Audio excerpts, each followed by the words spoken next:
Russia has already begun adding silver to its reserves. And now Saudi Arabia, one of the world's most powerful oil nations, is following suit. This is not business as usual. This is a financial earthquake. If other nations follow this path, the silver market will not survive under current prices. Silver could explode higher in a way that makes today's charts look irrelevant. So the big question is, why are powerful countries suddenly treating silver as a reserve asset? And what does this mean for the future of silver prices? Stay tuned, because in this video, we'll uncover the truth. Why central banks avoided silver for decades, why they're buying it now, and why this move could mark the beginning of a silver revolution. Why silver has been ignored for decades. To understand why Russia and Saudi Arabia's actions are so unusual, we need to step back. Central banks exist to store wealth safely. They hold assets like gold, government bonds, and foreign currencies. These are supposed to be stable, liquid, and universally trusted. Gold has always fit this description. Gold is money. It has thousands of years of history as wealth. Silver, by contrast, has been considered second class. Why? Volatility. Silver prices move violently compared to gold. Central banks hate volatility. Industrial demand. Most silver is consumed by industry.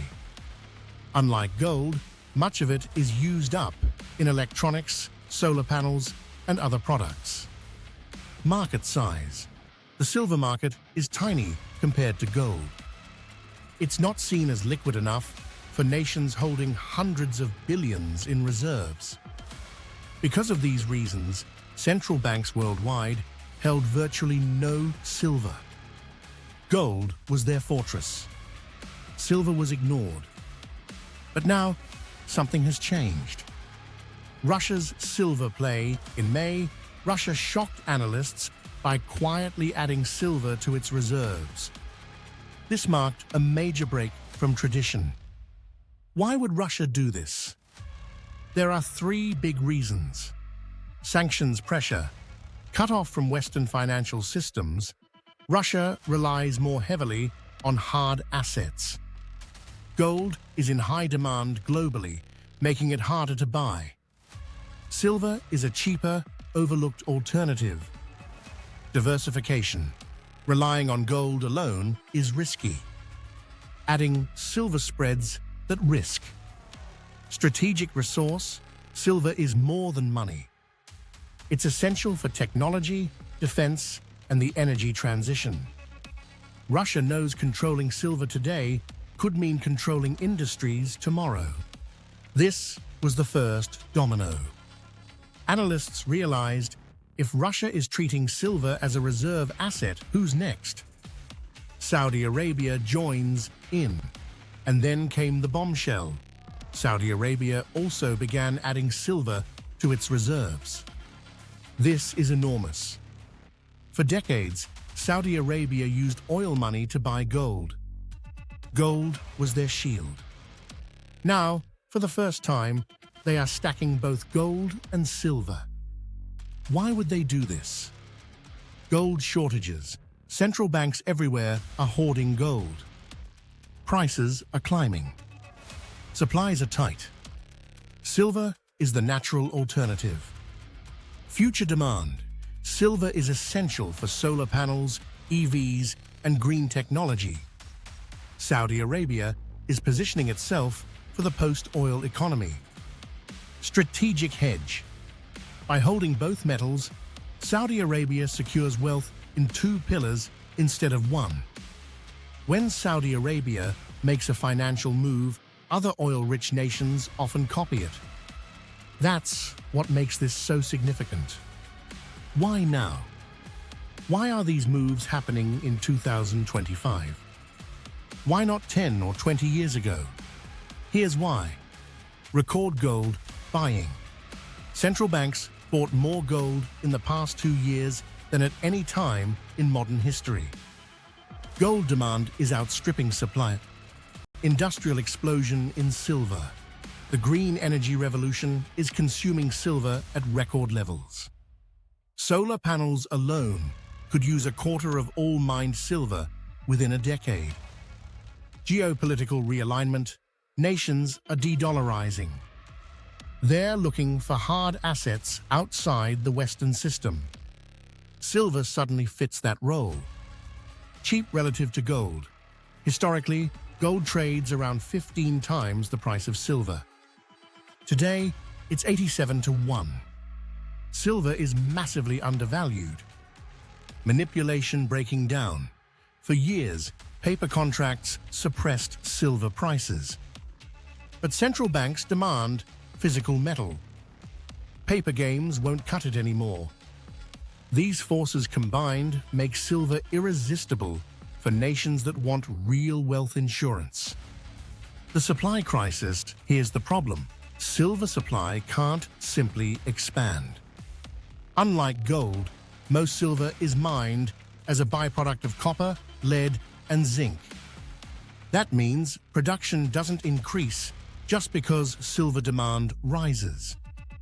If central banks compete with industries like solar energy and electronics for silver, the supply crunch will be brutal. Think about it. Industrial users need silver. They can't substitute it easily. Investors want silver. They see its undervaluation compared to gold. Now, central banks want silver too. The pressure is building. What happens if others join? Right now, it's Russia and Saudi Arabia. But what if China joins? What if India, already a massive silver consumer, adds it to its reserves?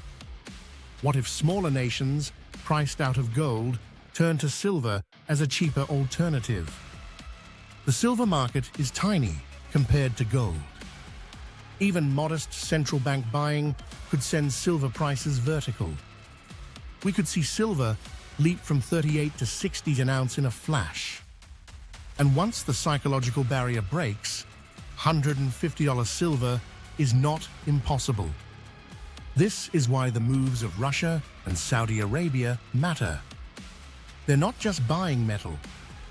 They're opening the door for others. The end of silver's second-class status. For decades, gold was king and silver was the forgotten cousin. Central banks said, gold is money, silver is not. Russia and Saudi Arabia are rewriting that narrative. They're saying silver is wealth. Silver is strategy. Silver belongs in the vaults of nations. This mental shift is the spark that could ignite a silver awakening worldwide. The road ahead, here's what could happen in the near future. Central banks keep buying silver. Industrial demand continues to rise. Supply struggles to keep up. Prices begin to climb rapidly. Paper manipulation collapses under real physical demand. This chain reaction could make silver the best-performing asset of the decade. Investors who ignore it may regret it. Investors who understand it could witness one of the greatest wealth transfers in modern history.